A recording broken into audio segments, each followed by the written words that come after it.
Hey, how are you doing today? I have a question for you. What makes digital marketers such good actors? They nail impressions.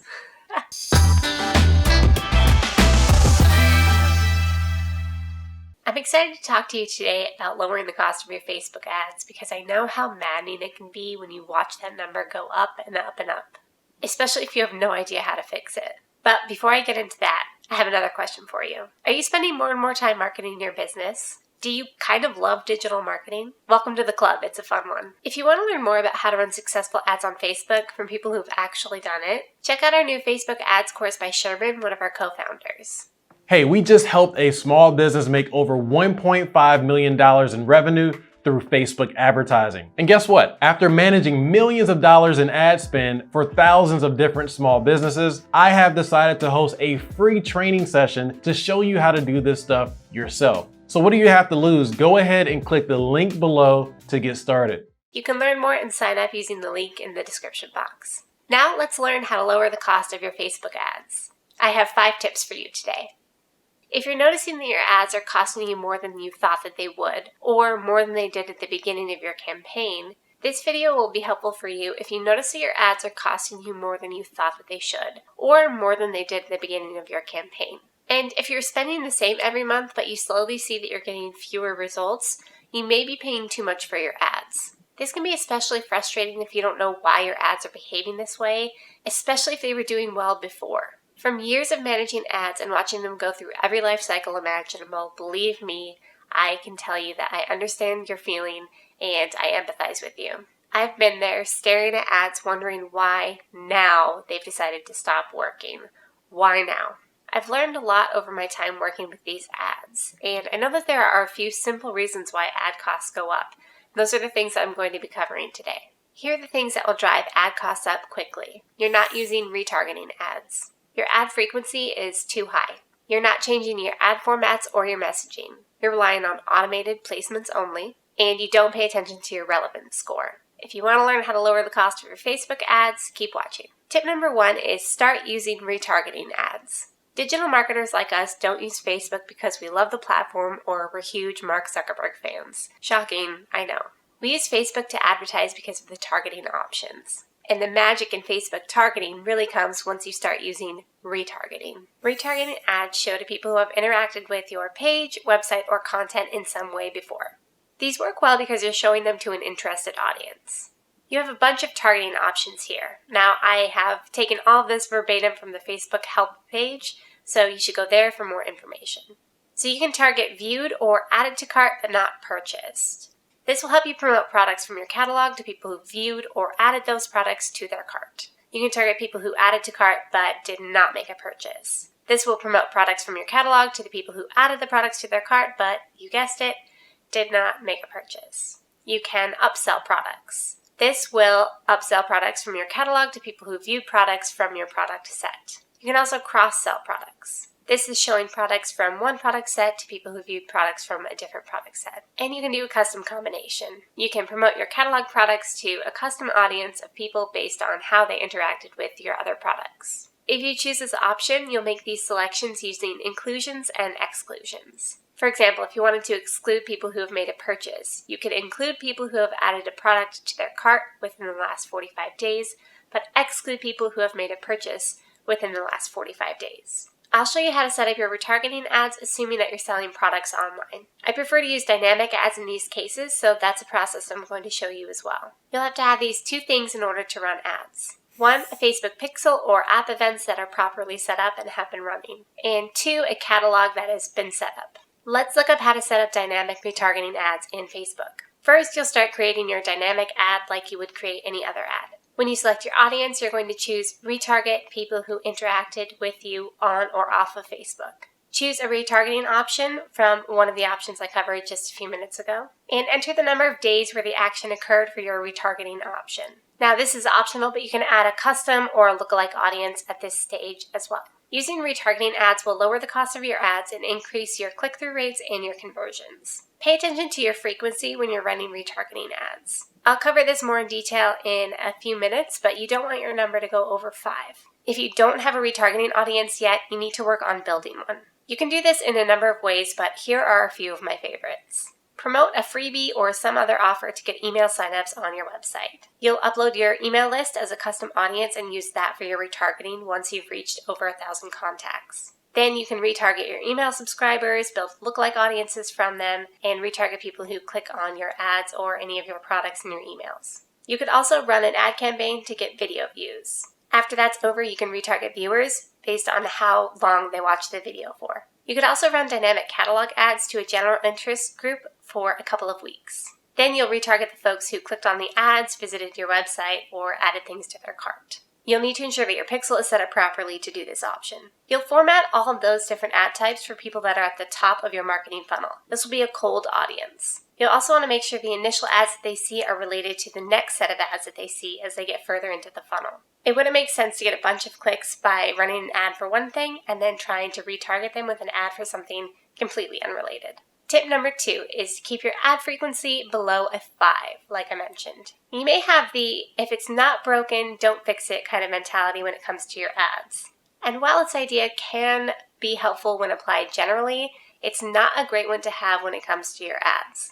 In fact, even if your ads are working, it can be detrimental to leave them running unchanged for long periods of time. When I first started running ads, this wasn't something that I understood fully. I wasn't paying attention to how often my ads were showing to each person. I wasn't looking at frequency. I cared way more about clicks and conversions. But that means I wasn't able to identify the connection between increased cost and decreased performance. I would look at ads confused about why they were still kind of converting, but they were costing so much more.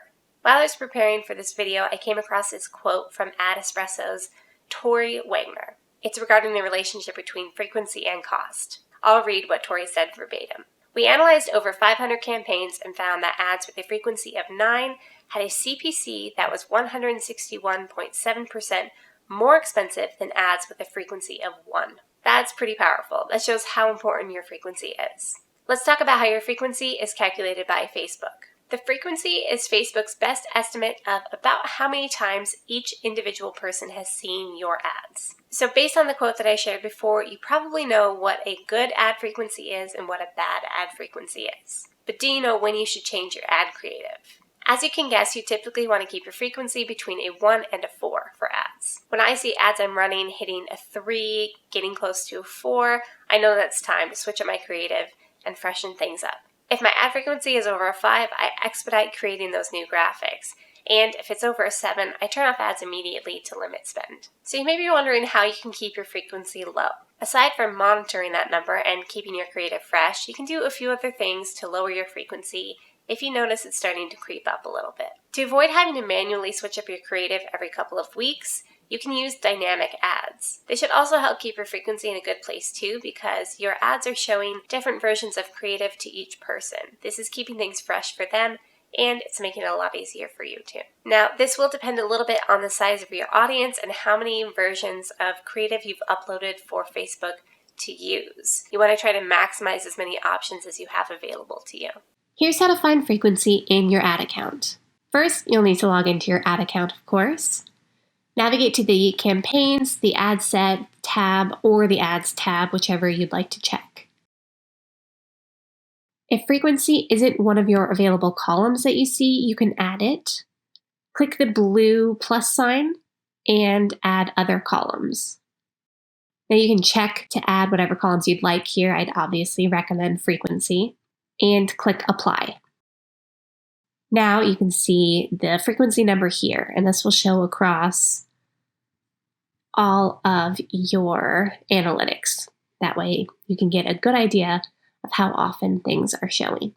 Tip number 3 is change your ad formats and your messaging. Even your biggest fans are going to be annoyed if all they see from you over and over again is the same ad. When I talk about this issue though, I'm not talking about just seeing one ad too many times. If your mind is on frequency right now, well, I'm glad because we just talked about that and it means you were listening, so good job. But this point applies more generally to your ad formats broadly. It's easy to find an ad format that just works and then template it out and kind of just pump out content. I'll admit that as a newbie, I definitely did that. And while it might be great for productivity, it's not a great marketing tactic. If you watch big brand campaigns, you'll notice that no one keeps the same format, style, or messaging forever and ever. Sure, things like logos and taglines and spokesgeckos don't change. We need that continuity to build a relationship with the company. But they do take chances with other aspects of their advertising. That includes changing how they communicate with the audience, what the message to the audience even is, what the images and videos look like, and what products they're showing or talking about. You have to keep even your biggest fans interested, and you won't do that by showing them the same thing over and over again, even if you do swap out the images or change the seasonal setting. Now, you'll want to strategically test new formats and tones, especially if they're a big departure from what you normally do. However, you do need to at least try. Create a document that you can use to track what you test and how those tests perform. Keep doing the things that work and put more money behind those campaigns. I suggest running A/B tests or split tests in Facebook to test and manage these things. I recently did a whole video on it actually. I recommend checking that out. You can find the link to that in the description below. Tip number 4 is don't rely just on automated placements. Depending on your campaign objective, your ads can show in a number of places. They can show on Facebook, Instagram, in Messenger, in in-stream video, in the marketplace, and also in apps. Each of these placements has pros and cons. For example, desktop placements typically get more clicks, but mobile placements will get more app downloads, which makes sense when you think about it. If your goal is to get more clicks, you should show your ad where clicks are more likely to happen, which in this case is desktop. If you're going for those app downloads, then mobile placements would obviously make a lot more sense. This is where you need to learn how to use manual placements. So let's look at how to set up manual placements in the Ads Manager. First, you need to go to the Ads Manager. Choose your objective and then choose Continue. It's important to note that not all objectives support all placements. You'll see options that are grayed out to you. That just means they're not available for you for your ad type. Navigate to the Placement section. Now, Facebook already checks automatic placements for you. This is their suggested option. All you have to do is select the option below that, which is Manual Placements. So click the little bubble. To exclude certain placements here, you'll uncheck the box next to the option in this list that you see. Again, if you don't see the option to you or if it's not available to click, then it means that your certain ad type does not support that placement. You'll use the Devices drop-down menu to limit your placements to mobile or desktop. It's generally a good idea to turn off audience network placements. Those typically cost more than they're worth, but you might want to test that and watch it for your own account. And tip number 5 is to pay attention to your ad relevance diagnostics. If you've been advertising on Facebook for a while, you probably know this topic by its old name, ad relevance score. I still slip into using this name all the time, so apologies if I do this and don't catch it. This old score has been replaced with ad relevance diagnostics, which includes 3 metrics. First is quality ranking, second is engagement rate ranking, and third is your conversion rate ranking. For quality ranking, Facebook is measuring whether you have good creative that's showing to the right audience. The whole idea with these diagnostics is that Facebook is measuring whether your ad creative is good quality and is showing to the right people at the right time. Facebook cautions marketers against just trying to find the right audience or just trying to make the right ad. They really want us to look for finding the best combination of those two things. So what are each of these 3 metrics measuring exactly? I've taken this directly from Facebook. Quality ranking is your ad's perceived quality when compared to other ads that are competing for the same audience. Engagement rate ranking is your ad's expected engagement rank when compared to ads that are competing for the same audience. And likewise with your conversion rate ranking. This will measure your expected conversions in comparison to other ads that are competing for the same audience. So what is a good score? When you're looking at these 3 metrics, what do you want to see? Ideally, you want each of these 3 metrics to be at average or above average. If your relevance diagnostics are below average, even just for one of those 3 metrics, you'll spend a lot of money. Your ads will cost you a pretty penny. And you won't see those conversions that you're really looking for. You will see significant ad performance and cost improvements when you focus on improving your below average scores to average or above average scores. You see less of a difference when you raise your average scores to above average scores. So when you're prioritizing what work to do, I would focus on the below average scores first, work on getting those up as high as you can. So you may be wondering where you can find your ad relevance diagnostics in your account. They're highlighted very nicely by Facebook, so let me show you where to find those. In your ad account, navigate to your Ads tab. Remember that ad relevance will only apply to ads. You won't be able to find it in your campaign tabs or your ad set tabs. You should be able to see your quality ranking, your engagement rate ranking, and your conversion rate ranking